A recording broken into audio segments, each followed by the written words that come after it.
To set up your T-Mobile Internet gateway, start by unpacking the device and all the included accessories, such as the power cord and Ethernet cables.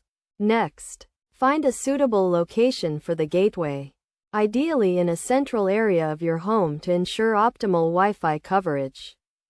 Connect the power cord to the gateway and plug it into a nearby power outlet. Then, connect the Ethernet cable from your modem to the gateway's internet port. If you have a separate router, you can connect it to the gateway using another Ethernet cable. Turn on the gateway by pressing the power button, and wait for it to boot up. This may take a few minutes.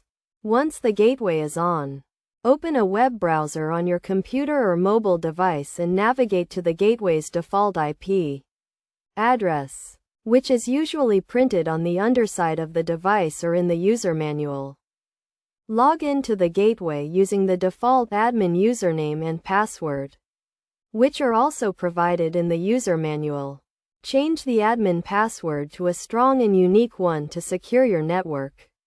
Then, configure your Wi-Fi settings by creating a network name and password, and setting the Wi-Fi channel to auto or a specific channel to minimize interference.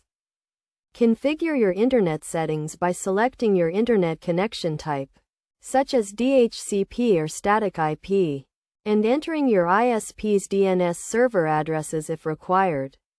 Save your changes and restart the gateway to apply them.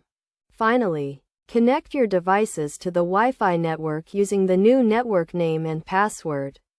You can also use the T-Mobile Internet Gateway app to manage your network, monitor your internet usage, and set up parental controls. By following these steps, you can successfully set up your T-Mobile Internet Gateway and enjoy fast and reliable internet connectivity throughout your home.